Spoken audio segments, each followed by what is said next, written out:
Estudo revela que 80% dos problemas de comportamento infantil podem ser evitados com abordagens respeitosas. Pesquisa mostra que crianças com conexão emocional tendem a ter um desempenho melhor acadêmico. Dados surpreendentes sobre a prevenção de ACEs, a convidada vai falar sobre ACEs, reduzem 50% os problemas de saúde mental na infância. Você está no Conversa de Pai, eu sou o Rodrigo Serafim, estamos aqui com ela, mãe do Matheus e do Benício, pediatra integrativa, formada em desenvolvimento infantil pela Harvard University, formada em comportamento infantil por Mona Delahouque, formada pela teoria polivagal pelo PVI, ou PVI, Steven Porges, meu Deus, você é muito bombada, meu Deus, já vou chegar aqui quem é essa pessoa, criadora da certificação em neurociência para profissionais da infância, que estou lá também, NTI, Priscila Xavier, bem-vinda. Obrigada. Você tem muita formação, né? Tem. Meu Deus, você estuda muito. Sou apaixonada. Apaixonada. É um propósito, né? É. Nossa, eu fui ver o seu currículo, eu falei, meu Deus, eu vou ficar tipo uns 10 minutos falando o currículo dela. Aí, gente, eu pulei algumas coisas, tá bom? Não esqueci de falar aqui que ela é professora também, tanto na certificação como na Escola de Educação Positiva, na pós e na certificação. E várias outras formações que você deve ter, né? Congressos, eventos e tudo mais, né? Sim. Você é muito conhecedora, é minha professora, tá, gente? Então, eu vou falar aqui com muito respeito com você, porque o que você traz na sua formação, na NTI, é algo tão incrível, porque não é só o conteúdo. Você traz muito o seu coração, já falei isso pra você. Você traz de uma forma tão leve, tão conectada com os alunos. Gente, ela responde todo mundo no grupo. Ela responde todos. As pessoas colocam caso, dificuldade, dúvida, sentimento. Quantas pessoas tem lá no grupo? Essa agora na turma que eu estou? São 75 pessoas. 75 pessoas. E ela responde todos, tá? E responde rápido. Então, obrigado por você estar aqui. Fico muito feliz com a sua presença. E também pelo conteúdo que você vai trazer para as pessoas. Pri, eu sou uma pessoa que vem buscando conhecimento, autoconhecimento, porque eu sei que quando eu me conheço, eu posso ajudar melhor as minhas filhas. Eu sei também que os meus traumas podem traumatizar as minhas filhas. E eu entendo que quando nós entendemos a questão da neurociência, o quanto a questão do desenvolvimento infantil interfere na forma que educamos, eu sei que isso tem um reflexo importante. Mas são poucas as pessoas que têm essa percepção e esse sentimento. Como que você acha que os pais, ou melhor, por que você acha que os pais e os profissionais que estão envolvidos com a infância precisam entender sobre neurociência infantil? Primeiramente, obrigada pelo convite de estar aqui. Prazer imenso estar aqui com você. Admiro imensamente seu trabalho. Você espalha conhecimento, você atinge vidas todas as vezes que você traz alguém aqui e dedica um tempo, né, da sua vida para isso. Então, obrigada. Obrigada pela sua missão no mundo também, né? Assim como você agradeceu a minha, a gente vai junto, vai caminhando junto. O conhecimento de trauma, Rodrigo, ele transforma muito essas famílias. Sim. E ele transforma também a vida dos profissionais. Porque quando eu começo a compreender que o desenvolvimento da criança ele é diferente do que é o cérebro de um adulto, que a criança pensa diferente, que a criança tem realmente um entendimento diferente da situação, justamente porque aquele cérebro é imaturo. E o estresse ali, ele tem um impacto muito intenso, né? Todas as vezes que a criança passa por um processo de estresse crônico, que a gente chama, que é aquele estresse muitas vezes repetitivo, que fica dentro daquele ambiente, porque aqueles pais também ainda não têm conhecimento sobre isso, esse cérebro, de certa forma, ele está sendo impactado nesse desenvolvimento. Então, eu sempre falo que esse ambiente, ele está ditando para esse cérebro infantil. Como que eu vou me desenvolver? Me defendendo do mundo ou me sentindo seguro? E dessa forma, a gente vai percebendo que na vida adulta, não só na vida adulta, mas também na adolescência, que é o que os estudos mostram, a gente já vai tendo consequências que são muito evidentes. Então, a gente já vê ali a ansiedade, a depressão, a automutilação. Depois, na vida adulta, a gente vê aquele adulto que muitas vezes procrastina demais e ele não sabe por que ele faz isso. A gente vê também aquele adulto com ansiedade, insônia, dificuldade de relacionamento, explosões emocionais constantes, sem contar as doenças físicas que eu, como pediatra, quando tomei conhecimento, eu falei, poxa, como que a pediatria a gente não sabe sobre isso? Então, quando a gente tem esse conhecimento, e principalmente quando os profissionais, eles vão para essas famílias, levando esse conhecimento, a gente transforma a vida, né, a curto e a longo prazo, das nossas crianças, dos nossos adolescentes e dos futuros adultos. Então, consequentemente, a gente transforma o mundo. Numa aula que eu fiz, deixa eu lembrar agora qual foi a aula. Uma das aulas que eu participei, da NTI, você falou sobre o impacto de uma criança sobre quando os pais eles conseguem ajudar os filhos a falarem sobre emoção, a fazer toda essa atuação de prevenção de trauma, ele tem um impacto na sociedade. Eu lembro que você usou um número, por exemplo, 100, essa criança vai impactar outras 100 pessoas, é um estudo. Você lembra desse número? Sim, sim. Todas as vezes que a gente cuida, né, dessa infância, cuida dessa criança e rompe esse ciclo do trauma, a gente impacta no mínimo as próximas 100 pessoas que essa criança vai ter contato, porque ela vai se relacionar com amigos, ela vai se relacionar depois com alguém no futuro, e a longo prazo, isso a gente vai multiplicando ainda mais. Então, é intenso, é muito lindo. E você, acho que eu já devo ter falado isso no podcast umas 10 vezes, tá? Agora, gente, foi ela que trouxe essa fonte, tá bom? Eu sempre falo que é você, mas agora tô com você aqui. Então, e isso é a importância de nós atuarmos com uma educação mais respeitosa, mais conectada, mais próxima dos nossos filhos. Porque isso reflete tanto no futuro, e não só com a criança. Porque eu fico pensando, na hora que você falou sobre isso, você usou esse exemplo, inclusive, quando a criança estiver lá na adolescência e tiver amigos que estiverem passando por dificuldades, poxa, os nossos filhos saberão ajudar, inclusive, esses amigos. Eles serão correguladores de outras pessoas no futuro. Isso é muito lindo, né? E o que os pais podem fazer, Pri, talvez em ações diárias, para observar, para conseguir ter uma atuação mais presente, principalmente quando nós falamos de prevenção de trauma? Olha, o que eu digo que esses pais mais podem fazer para atuar na prevenção de traumas é olhar para eles. É olhar para dentro. A gente não consegue mudar fora quando a gente não olha para dentro. Verdade. Então, isso é muito importante porque nós carregamos os nossos traumas e, consequentemente, é muito fácil a gente repetir ali uma violência, um grito, né, uma ameaça, uma chantagem. E não é porque a gente quer fazer mal ou porque a gente quer prejudicar aquela criança. É muito automático, é uma resposta automática. Porque a gente muitas vezes recebeu aquilo na infância e o nosso corpo fica nesse estado de alerta. Quando se depara ali com o comportamento da criança, que é um comportamento um pouquinho mais desafiador, então, para eu lidar com aquele comportamento e entender que aquele comportamento é uma comunicação, eu preciso olhar para dentro. Eu preciso entender que os meus comportamentos também são comunicação. Eu preciso compreender que também existe uma criança que foi ferida aqui no passado. Nossa, por isso que o autoconhecimento é tão importante, né? Essencial, essencial. Uau. E eu estive com o Gastão, o episódio do Gastão foi o 29º, se eu não me engano. Nós falamos de teoria polivagal, falamos de quanto é importante nós entendermos o nosso corpo. E quando você ensinou pela primeira vez sobre a teoria polivagal, eu falei, nossa, é uma coisa que todo mundo tem que saber. E aí eu lembro que eu estava numa aula de yoga, e eu estava fazendo um curso de pranayama, que são técnicas respiratórias, e aí o professor falou, e você vai no seu vago ventral? Caramba, ele falou vago ventral. Então, outras pessoas estão falando sobre esse tal vago ventral. O que é o vago ventral, Pri?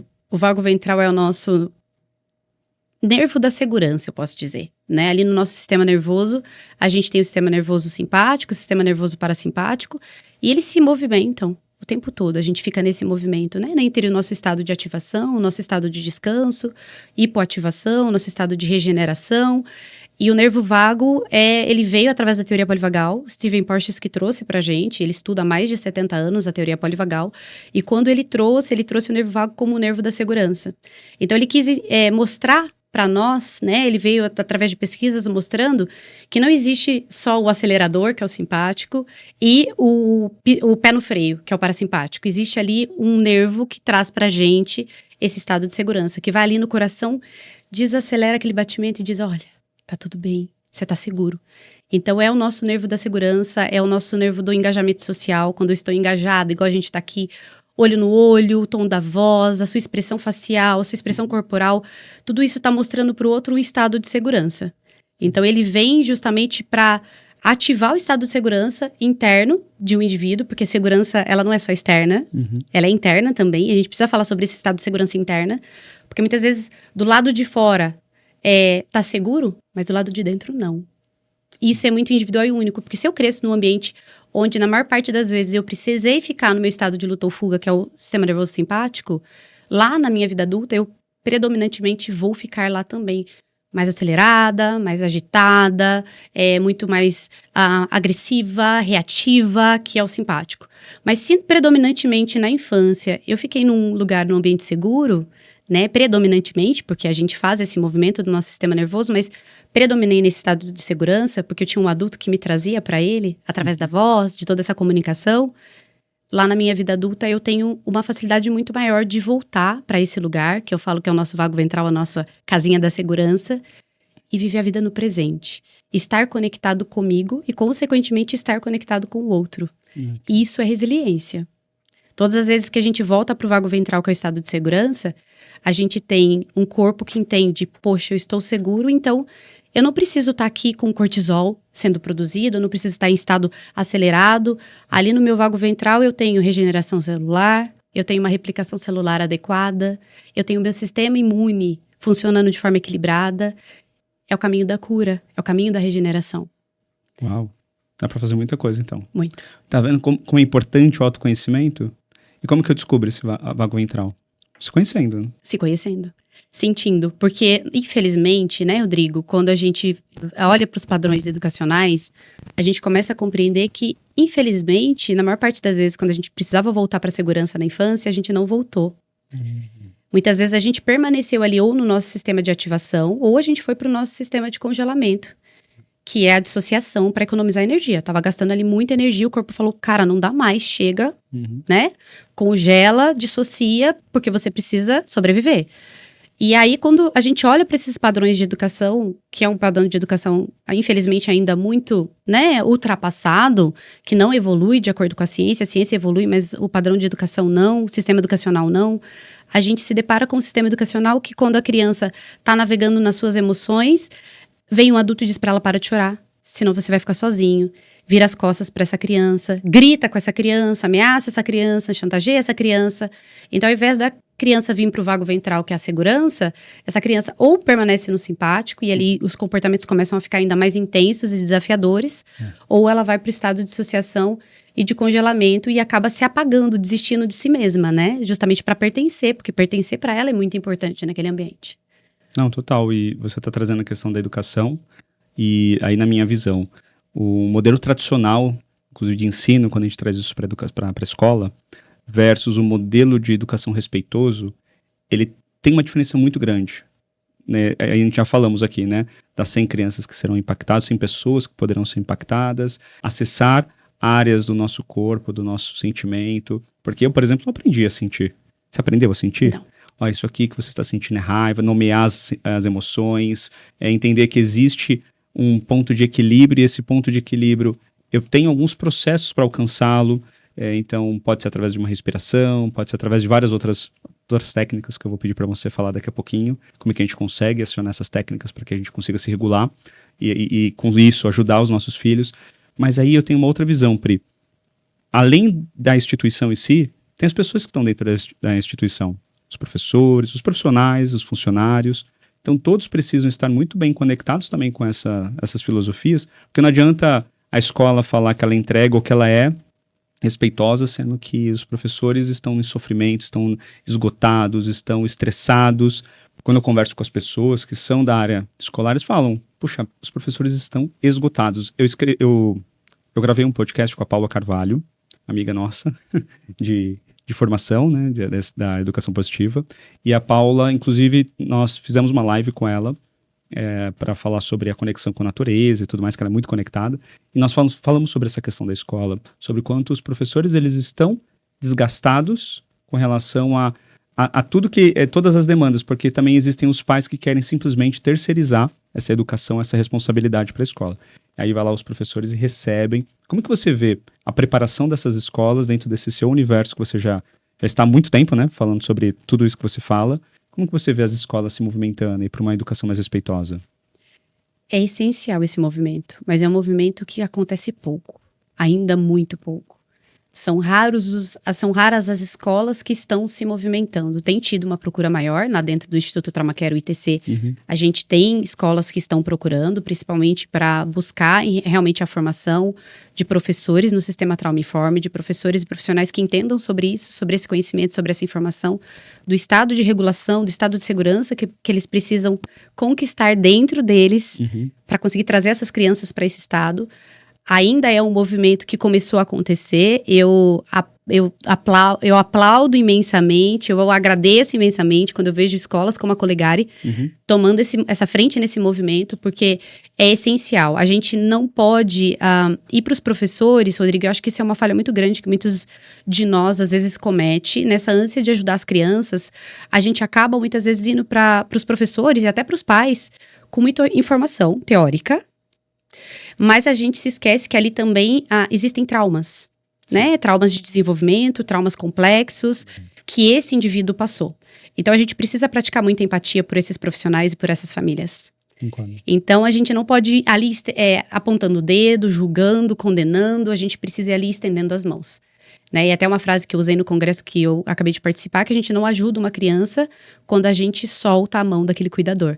Nossa. Seja pai ou profissional, ou professor dentro de sala de aula. Então, a gente não pode soltar a mão. Pelo contrário, a gente tem que dar as mãos e tem que reconhecer e ter empatia. Poxa, tá difícil. E tá mesmo. Muitas vezes, para aquela família, tá pesado, tá sobrecarregado. Eu tava agora andando em São Paulo, né, vindo aqui ao Brasil. Cara, quanto tempo vocês gastam no trânsito? Muito tempo. E aí eu descanso menos. E se eu descanso menos, a minha sobrecarga aumenta. Consequentemente, a minha janela de tolerância reduz. A minha reatividade aumenta, então os meus traumas, eles vêm muito à tona. Então, a chance de eu perder a paciência dentro de sala de aula, perder a paciência dentro de casa é muito grande. Então, são várias camadas que a gente precisa realmente trabalhar. O autocuidado desse profissional é essencial. Se eu olhar para ele, mas eu esquecer que existe um ser humano ali que precisa ser cuidado e olhado de uma forma diferente, eu não estou olhando para a criança. Da mesma forma, eu vou continuar girando ali nesse círculo de sobrecarga, de cobrança. Então, não adianta querer respeito com a criança se eu não respeito a individualidade e a história desse profissional e dessa família que eu estou atuando. Então, escutar o que aconteceu com ele, apoiar no sentido de dar as mãos e ajudar ele a sair dali, é essencial, é muito importante. Nossa, e essa frase que você falou, eu estava lá, e realmente foi muito linda, tanto é que todo mundo parou e aplaudiu você de pé, inclusive, quando você falou isso, porque a gente esquece mesmo, né, que nós, como educadores parentais, agora estou me colocando como educador parental, nós temos um papel não só de ajudar, mas a gente não pode soltar a mão mesmo. E realmente é a questão que você falou agora de empatia. Mas a empatia é verdadeira, né? A empatia, a gente não consegue sentir como o outro, mas a gente consegue ter compaixão, consegue estender a mão, a gente consegue fazer com que essa pessoa, ela consiga trilhar um caminho, porque no final é isso que a gente precisa fazer, né? Eu costumo dizer, algumas pessoas vêm falar comigo e falam, Rodrigo, você é educador parental, então você vai educar meu filho. Não, né? Aí eu brinco quando falo isso pra mim, falo assim, senta aqui do meu lado que a gente vai bater um papo. E normalmente vai falar do filho na quinta, sexta sessão de uma mentoria, de um atendimento. Ou então, quando as pessoas vêm e falam assim, você vai falar então como eu tenho que educar meu filho. Também não é isso. É realmente mostrar um caminho. É mostrar possibilidades. E valorizando a história daquela pessoa, entendendo, como você mesmo já falou, né, Pri, que essa pessoa tem traumas como nós temos, também como eu tenho trauma também. Entender o meu trauma, entender como aquilo fala comigo, porque às vezes vem alguns casos meio complexos, né? Esses dias veio uma pessoa para eu atender, extremamente complexo, assim, um caso, inclusive era um atendimento social, e eu falei, nossa, meu Deus, como é que eu vou dar conta, né? Então a gente tem que ter os nossos mentores, como você, como toda a estrutura, né, que nós temos, que nós estudamos e tudo mais, é bem complicado. Mas deixa eu mudar um pouco posso mudar um pouco de assunto? Claro. E eu acho muito linda essa sua trajetória e tudo que você vem conquistando com relação ao conhecimento, como você vem transbordando, você transborda muito. Como que a maternidade transformou você? Como que foi essa jornada aí para você estar aqui agora falando sobre esse tema? Como é que foi esse processo? Tudo começou pela maternidade, né? Tudo começou, na verdade, quando eu mudei, né, do Brasil, fui para os Estados Unidos. Inclusive, eu estava conversando com o motorista do Uber hoje. Eu adoro conhecer pessoas, conversar com pessoas, conhecer história. E quando eu mudei para os Estados Unidos, eu fui morar no deserto. E hoje eu entendo que muitas vezes a gente vive o deserto para viver uma transformação. Isso em vários sentidos da nossa vida, né? E eu vivi o deserto físico mesmo, né? Eu morava no deserto. E ali eu vivi um período de deserto da minha vida. E ali eu entrei em contato mesmo com a maternidade, porque sem rede de apoio, zero rede de apoio, morando, né, num país totalmente diferente, com uma cultura diferente, a gente ali realmente muito vulnerável a tudo que acontecia. Eu olhei para minha maternidade e pensei, poxa, eu tô errando em algum lugar, porque realmente eu era uma mãe que gritava, eu era uma mãe que perdia a paciência, eu era uma mãe que replicava exatamente o que tinha recebido sem nem pensar sobre aquilo. E, infelizmente, na faculdade de medicina, a gente não estuda sobre nada disso, nem estudava sobre o cérebro da criança, como a gente estuda hoje, até mesmo porque os estudos são muito recentes, né? E aí, eu comecei a estudar sobre educação de filhos. E quando eu li o primeiro livro, eu li o livro da Elisama Santos, Educação Não Violenta. E quando eu comecei as primeiras páginas, já tipo, cara, o livro apontava todos os dedos pra mim, assim, sabe, né? Enquanto você aponta um pra frente, os outros estão todos apontados pra você. Então era exatamente isso, tava tudo apontado pra mim. Então não era sobre as crianças, era sobre mim. Então foi a primeira vez que eu entrei em contato e comecei a olhar pra dentro e eu lembro que, cara, a primeira noite que eu deitei a cabeça no travesseiro, eu pensei, tô fazendo tudo errado. E fiz errado por alguns anos, né? Da vida deles, o Mateus mais velho tinha 3 anos. E eu lembro muito de eu pensar, poxa, mas eu posso fazer alguma coisa agora, né? Ele ainda tem 3 anos.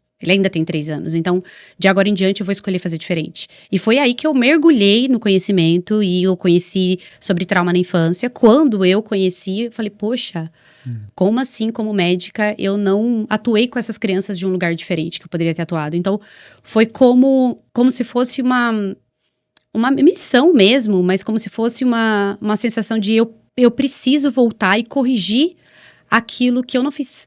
Eu preciso voltar para essas famílias e dizer, olha, essa informação é essencial, você precisa saber sobre a prevenção de traumas na infância para mudar o futuro do seu filho, para mudar o futuro da sua criança.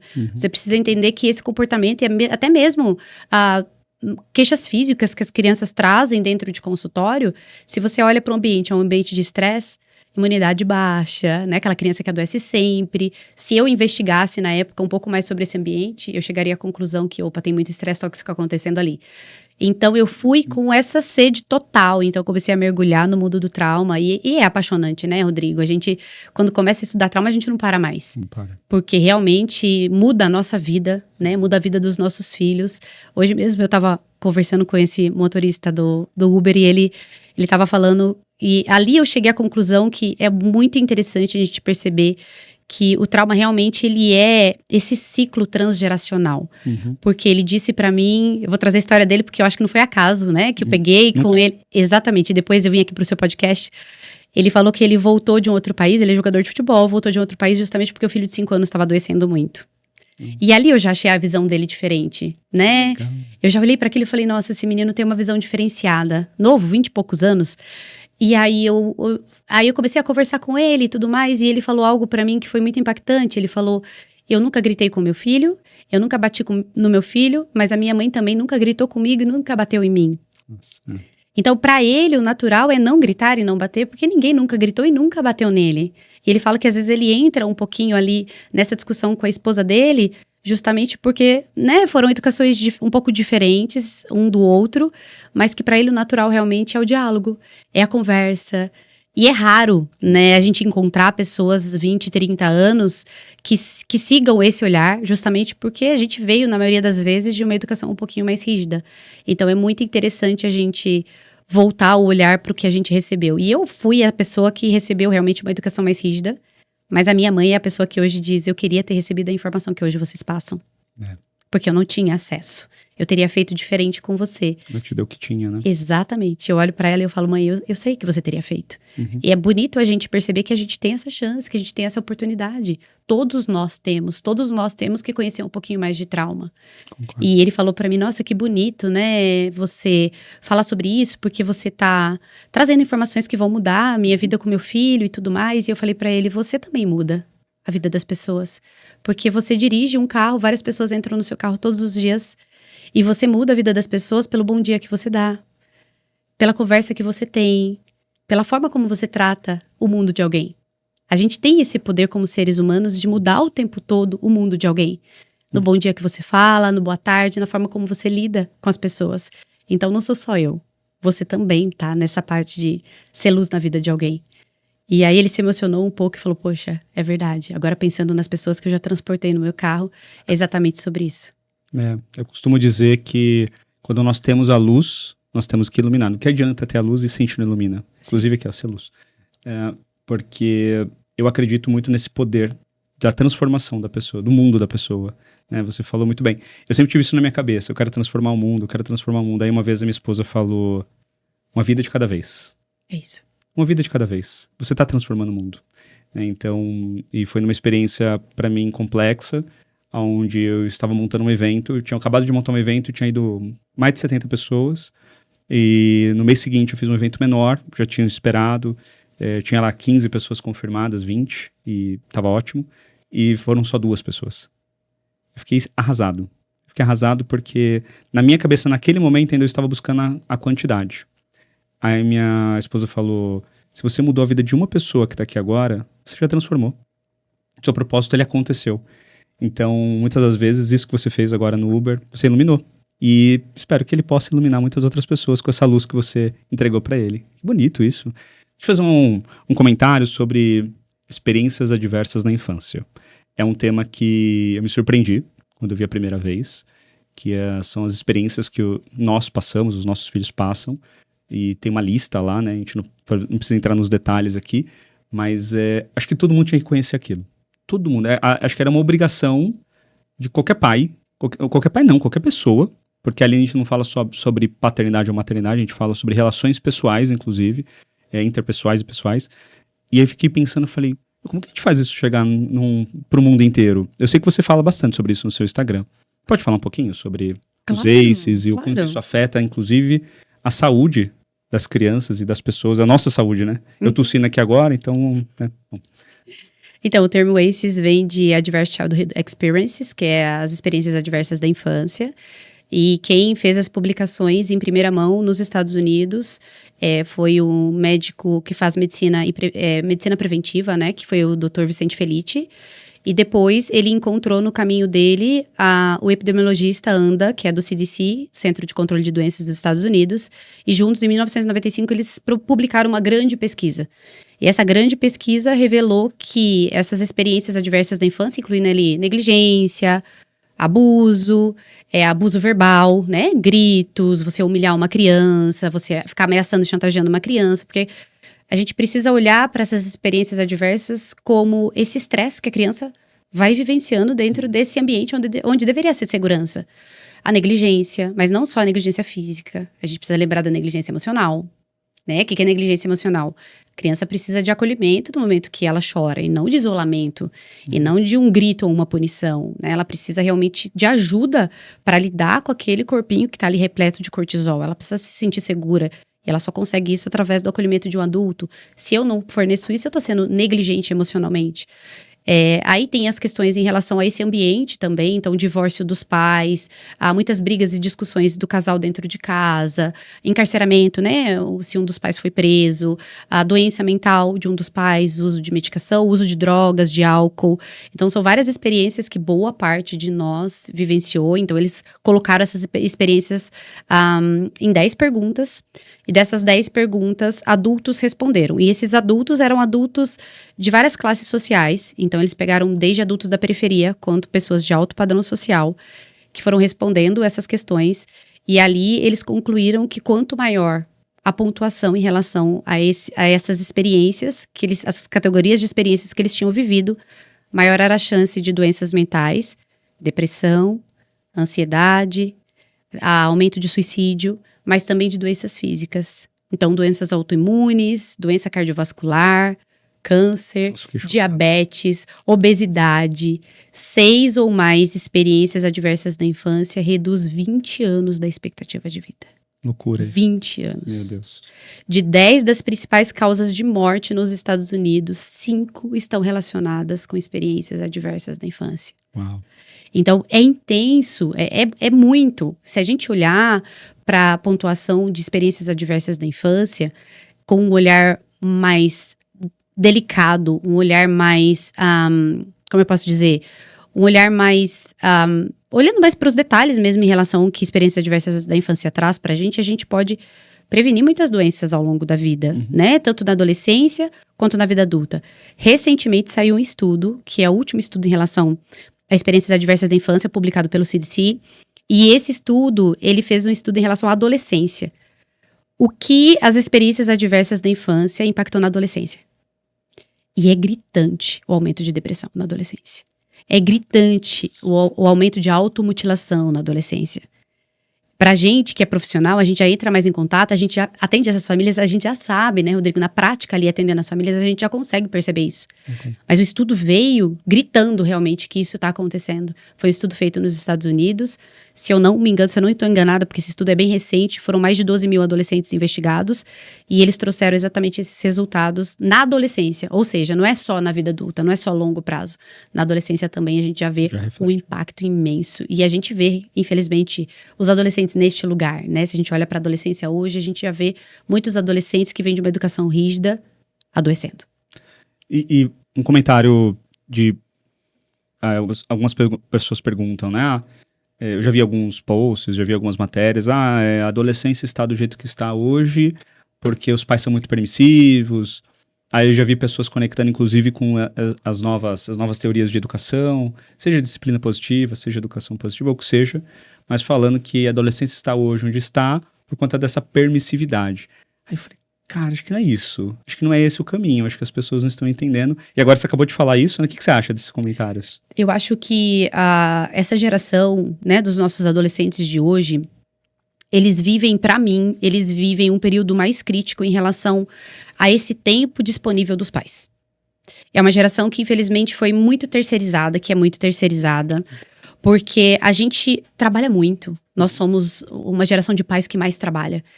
E a gente estava comentando agora há pouco, né, do trânsito de São Paulo, do quanto a gente perde tanto tempo no trânsito e a gente descansa menos quando a gente mora em grandes centros. Então a gente começa a perceber que veio a tela, né, veio rede social, veio o excesso da carga de trabalho. Aqui no Brasil, precisa trabalhar muito para conseguir manter esse padrão de vida hoje, porque tá difícil. Então eu vejo mais um resultado da negligência. E muitas vezes, quando eu caio na negligência, eu vou para permissividade para tentar compensar alguma coisa da minha ausência. Pode ser uma compensação. Para compensar essa ausência. E aí, quando você olha para esses adolescentes, na verdade, eles gritam socorro, porque o que eles menos tiveram foi conexão humana. No episódio com a doutora Juliana Franco, que fala muito sobre adolescência, foi o 28º ou 27º. Você tem que olhar lá na playlist, entra lá no YouTube, no Spotify, procura lá o episódio com a doutora Juliana. Nós falamos muito sobre essa questão desse momento atual da adolescência. E eu acho que agora é um momento que nós nunca vivenciamos na vida, na história, que é o acesso a coisas que eu e você não tivemos, que os nossos pais não tiveram acesso, seja na rede social, seja na internet, seja inteligência artificial, que também está aí crescendo muito. Todos os congressos e eventos que eu estou indo, todos falam sobre telas, todos falam sobre inteligência artificial, todos falam dos perigos da tela. No 30º episódio, nós tivemos a Shelly. A Shelly falou de tanto perigo, eu fiquei com uma raiva da Shelly. O episódio, inclusive, é esse, Vem Passar Raiva com a Shelly, porque ela fala coisas que nós até pensamos, ou já imaginamos, mas quando alguém fala assim, de forma tão descarada do jeito que ela fala, aí você fala, meu Deus, o que está acontecendo com essa adolescência? E como que tá lá nos Estados Unidos esse movimento de tela, de proteção à adolescência? Como que tá acontecendo lá? Existe, porque as pesquisas chegam muito rápido lá, elas são divulgadas rapidamente, né? Então, os profissionais, eles têm um acesso mais rápido às pesquisas, e o que as pesquisas mostram é o impacto negativo realmente em relação a essa exposição a telas, mas também em relação à exposição à mídia social. Isso é muito preocupante, né? Porque ali é um mundo, aspas, perfeito. O adolescente, ele não tem o cérebro maduro o suficiente ainda para compreender que aquilo não é real. Então ele começa a se comparar, parece que a vida de todo mundo tá perfeita, a dele que não. Então começam várias alterações em relação ao comportamento, nessa sensação de eu não sou pertencente a esse mundo, só eu sou diferente. Entra a depressão, ansiedade, essa desconexão também. Infelizmente a tela vem nesse lugar onde já existia uma desconexão antes, então ela entra para preencher esse vazio, né, do que estava acontecendo. Mas hoje, nas escolas, a gente já tem um movimento muito grande. Então, as escolas hoje têm proibição em relação a telas, desde a infância. Na adolescência também. Então, eles não usam telas. Isso é uma lei? Isso é uma lei. De Orlando lá. Isso, na Flórida é uma lei. Isso, é uma lei. E também tem a questão da proibição em relação às mídias sociais por idade. Então, em alguns estados dos Estados Unidos, a mídia social, ela não é liberada antes dos 16 anos. Mas a gente sabe que existe forma de você, né, acessar mesmo assim. Mas é a conscientização dos pais que tem sido um pouquinho mais trabalhada. Mas eu fico muito impressionada, sabe, Rodrigo? E eu confesso pra você que às vezes eu passo por aquele ambiente e me dá uma vontade de chorar. Porque todas as vezes que eu volto pra casa, eu pego o horário em que os adolescentes da high school, eles estão ali esperando o ônibus. da middle e da high school. São 12 anos, 14 anos, 15, 16... E eles não estão em contato um com o outro. E eu lembro da minha adolescência em que a gente ficava realmente, né, em contato um com o outro. Eles estão cada um com o seu fone de ouvido e cada um com o seu celular na mão. Em espaços separados, em espaços distantes. Engajamento social zero. Zero, zero, zero, zero.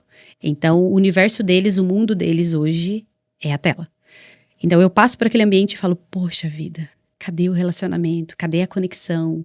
Aonde tá? Importante, né? Exatamente. E a cultura americana é uma cultura diferente, né? O brasileiro, ele é mais do contato, do diálogo, da conversa. Alguns americanos, a maioria deles, é essa cultura um pouquinho mais fria, né? A cultura do não toca. A gente tem um estilo cultural do abandonar, deixar a criança chorando sozinha, da criança ter que ser independente muito cedo, volta da escola já com 5, 6 anos sozinha para casa. Então eu vejo o reflexo disso, desse forçar essa independência como um desamparo aprendido. E quando eu chego ali na adolescência, totalmente desamparado, eu preciso buscar me conectar a algum lugar. Só que eu não sei conectar com pessoas. Aí vai pra onde? Exatamente. Vai pra onde não deve. Exatamente. Aí vai na rede social, que é onde, muitas das vezes, como você já falou, é onde ele se preenche, onde ele é aceito. Exato. Onde ele pode ser aquilo que ele quer ser, porque você já falou, né? Ele quebra a autenticidade dele para buscar uma aceitação de pessoas de fora. É muito louco isso. Eu fico muito preocupado. Eu tenho 2 filhas, eu tenho uma missão de empoderá-las como mulheres, para que elas não só sejam empoderadas, mas porque elas tenham a autenticidade delas intacta. Para que se ela falar, não é assim, né? Eu brinco também, falo muito, que eu falo, sei lá, umas 30 ou 40 vezes por dia no mínimo, que eu amo muito elas, e eu não só falo, demonstro, porque eu quero que elas saibam o que é amor, respeito, carinho, acolhimento, mas a pessoa que me deu o estralo disso, eu já pensei sempre nisso, foi você. E eu sempre falo pra minha esposa, eu falo, o impacto que nós vamos gerar nas meninas, não só pra elas, pra nós, que é importante, óbvio, porque elas tenham uma infância linda, que elas tenham uma adolescência, que elas consigam lidar com todos os desafios naturais da adolescência, mas também que elas vão impactar e vão ajudar outras pessoas, porque elas estão realmente crescendo amparadas, amadas, que é o que falta. Porque quando você vai para um ambiente, esses dias eu fui num restaurante, estávamos nós almoçando, nós temos uma regra que ninguém mexe no celular, as meninas não mexem, em nenhum momento. Nós, quando nós estamos juntos, nós não mexemos, nem eu nem a Mayara. E nós olhamos do lado, assim, nas mesas do lado, todos mexendo no celular. E ali tinham crianças, inclusive. Aí eu falei exatamente com essa sensação que você falou. Eu falei, nossa, cadê a conexão?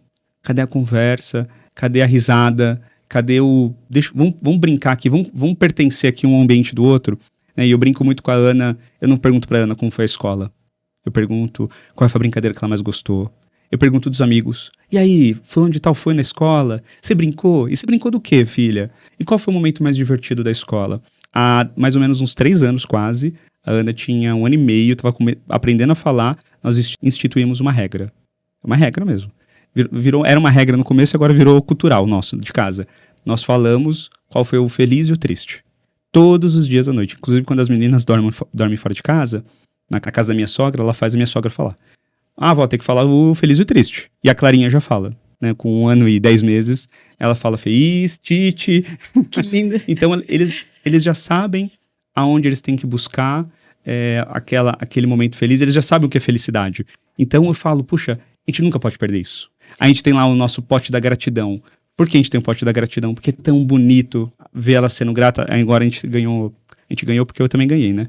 Um cachorrinho que você também influenciou.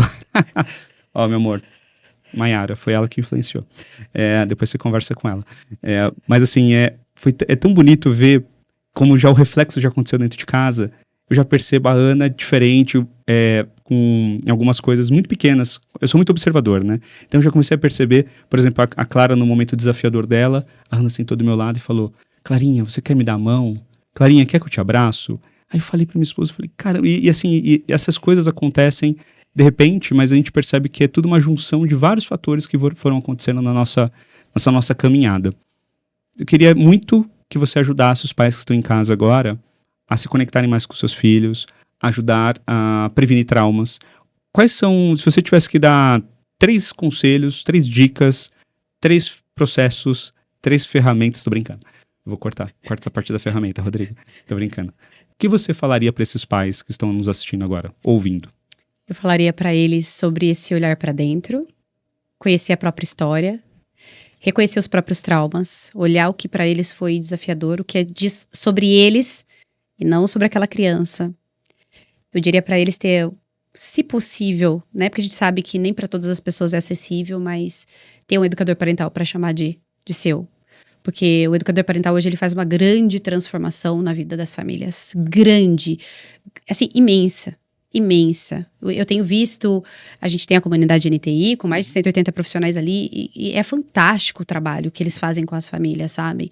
Então, ter um profissional te acompanhando é essencial. E eu vou falar sobre o que eu falei hoje, mais uma vez voltando na história do motorista do Uber, porque ficou muito intenso ali a gente conversando. Eu falei, cara, que fantástico você poder conversar sobre isso, né? Para de olhar para a linha de chegada. Olha para o caminho da vida. A vida acontece agora, né? Ela não existe uma linha de chegada. Às vezes a gente está sempre buscando a felicidade, né? O dinheiro, a gente está sempre atrás de alguma coisa, buscando um ponto final, e não é sobre o agora. A criança traz esse convite pra gente a todo tempo, a todo instante. Então a gente precisa desacelerar, e pra gente desacelerar, a gente precisa se conhecer, e a gente volta lá na primeira dica que eu dei. A gente precisa aprender a aproveitar o caminho.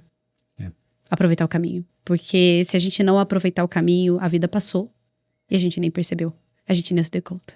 Me emocionei aqui um pouquinho, porque eu acho que eu fui tão educado, talvez falando na questão profissional, alcançar coisas que a todo momento metas e objetivo e metas, e eu já venho um tempo refletindo sobre isso, né, sobre quanto é importante a gente vivenciar esse caminho, porque às vezes a gente fica tão ali esperando aquilo acontecer, que a nossa ansiedade, a nossa, talvez até velocidade de querer fazer as coisas acontecerem, a gente acaba não vivenciando coisas tão pequenas e bonitas que talvez a gente não... E assim, eu às vezes eu brinco com as meninas lá em casa, de quando chega um inseto em casa, eu sempre pego esse inseto e vou lá levar pra elas. E teve uma vez que eu fui levar uma joaninha pra Clara. Ela parou, olhou, falou da asinha, falou da cor da joaninha, aí ela falou uma coisa, ela falou, pai, que isso aqui, ó, que isso? Aí eu falei, nossa, filha, não sei. Aí eu vi que tinha uma asinha, eu falei, nossa, eu nunca vi isso. E aí, qual foi a reflexão? Eles conseguem olhar coisas tão pequenas porque eles estão no momento presente. Então eles vivenciam cada experiência de forma profunda, e nós não, né? Nós estamos naquele momento, aquele movimento de tem que fazer, tem que acontecer, tem que... Né? Então, eu me emocionei agora porque isso tá falando comigo agora, tá? Isso é algo que tá pegando em mim agora, inclusive, esse tema. Eu tô fazendo uma desintoxicação desse viver a linha de chegada. Achei lindo essa analogia que você usou. Então, obrigado. Obrigado por essa. Mais uma sua. E eu falo justamente para entrar aqui, né? Eu falo que não é à toa que a boca tá perto dos ouvidos, porque é meio automático também, é automático de boa parte de nós. Colocar o pé no acelerador e sem se dar conta que a vida tá passando rápido demais, né? Desacelera. Aceita o convite da criança. Olha para agora. Olha para esse momento que não volta mais. Olha para os detalhes. Olha pro olhinho brilhando do seu filho. Olha o convite que ele faz para você. Né? O quanto aquele amor é transmitido a cada segundo, a cada instante. Eu tô com um afilhado que eu tô vendo agora depois de um ano. Ele tá maior que eu. Quando eu vi o ano passado, ele tava menor do que eu. Nossa. E como a vida passa rápido, sabe? Daqui a pouco eles fazem. Ele tá com 14 anos agora.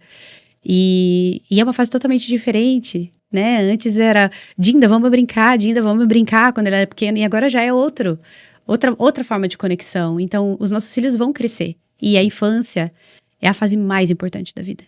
E a gente precisa olhar para ela com muito amor, com muito cuidado, com muito carinho. Como dizia ali a Luft, isso. A infância é a estrada que nós... A infância é o chão que a gente pisa a vida toda. Essa frase é muito poderosa, né? Sim. Eu errei a frase, mas eu sabia o significado. Muito bom, Pri. Vamos chegando ao final do nosso podcast. Nossa, você me fez emocionar aqui agora. Deixa eu voltar aqui, né? Respirar profundamente aqui. É que eles estão percebendo esse meu movimento alucinante de coisas que estão acontecendo. Porque eu não escondo. Tipo, tá acontecendo e eu sabia que seria inevitável esconder. Não tem como esconder, Colegari. Não consigo. Impossível. Não faz nem parte de mim esconder.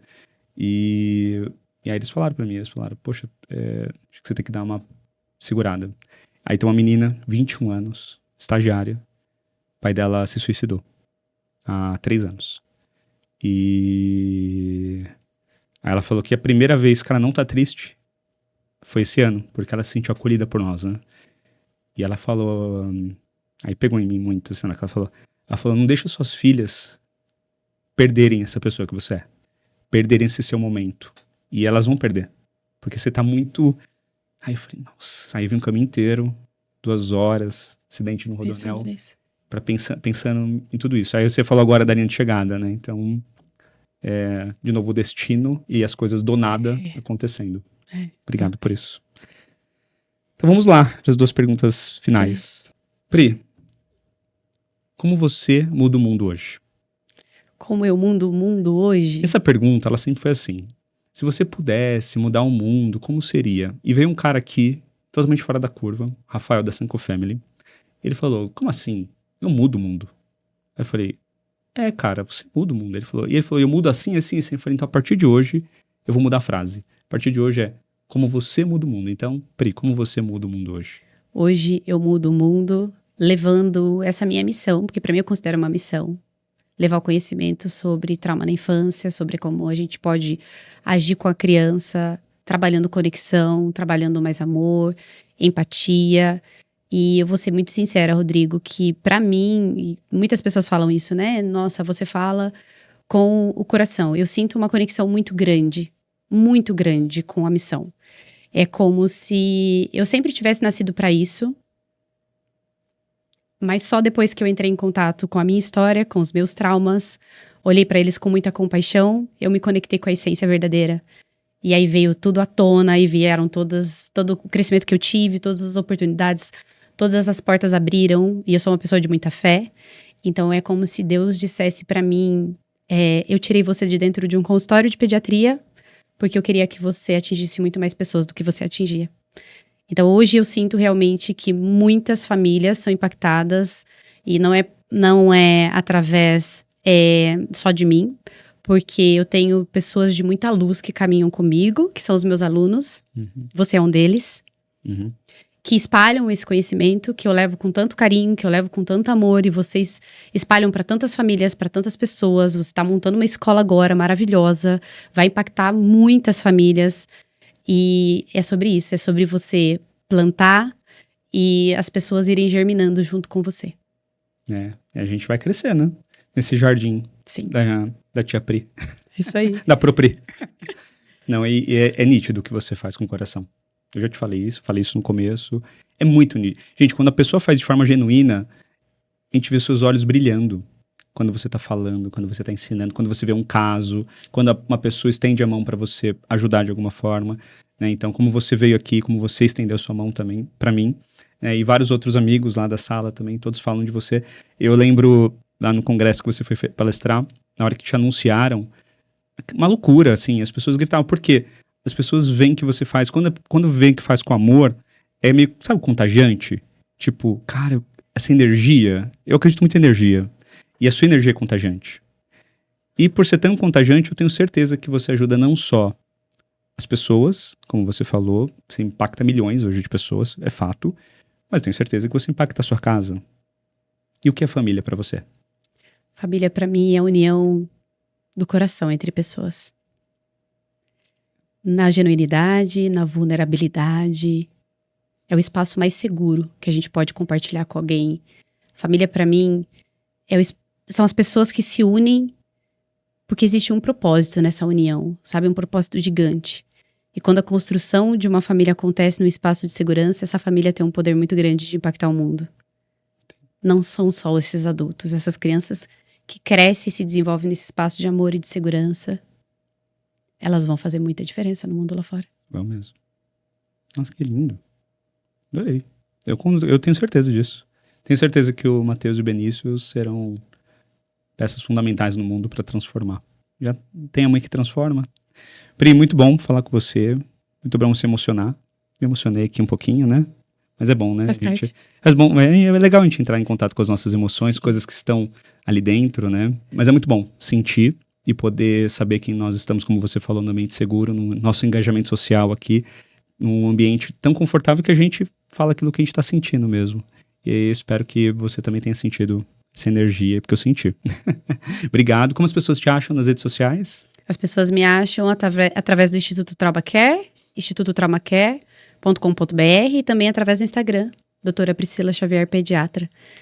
E estou por lá para responder, para ajudar, para estender as mãos no que for necessário, no que for preciso. Hoje o Instituto Traumacare ele faz o treinamento de escolas em relação ao processo Trauma Informed das escolas. Ele também tem ali o treinamento de profissionais, certificação em trauma e neurociência, atendimento de famílias. Estou disponível sempre, sempre que as pessoas precisarem. A gente tem projetos sociais de atendimento também. Ah, é lindo isso, né? Muito bom poder ajudar aquelas pessoas, principalmente pessoas que estão em áreas tão vulneráveis, né? Sim. Processos tão vulneráveis. Muito bom. Pri, obrigado pela sua presença, honrado de ter você aqui. Obrigado você também que ficou aqui até o final. Não deixa de seguir Escola.Colegari, uma escola que tem a criança no centro de tudo, que tem o seu como base prevenção de trauma, antirracismo, conexão com a natureza e também conexão com as suas emoções, porque a gente sabe o quanto é importante desde o berçário falar sobre isso. E um dos tópicos nossos lá também tem sido educação sexual, porque a gente sabe que educar e prevenir. Quanto mais sabemos sobre o tema, sobre limites, sobre corpo, sobre quem nós podemos confiar ou não confiar, a gente sabe que isso nós estamos ajudando também os nossos filhos a se prevenir desse mundo maluco aí que acontece tantas coisas. Obrigado vocês, nos sigam no Spotify, no YouTube, vai lá, deixa o coraçãozinho, se inscreva no canal também. Para nós é muito importante porque isso faz com que o nosso conteúdo vá ainda mais longe, com essas pessoas fantásticas, com esses conteúdos aqui que deixam a gente emocionado, faz com que outras pessoas possam ser impactadas e ajudadas. Obrigado, Pri. Obrigado. Obrigada, Valeu. Rodrigo.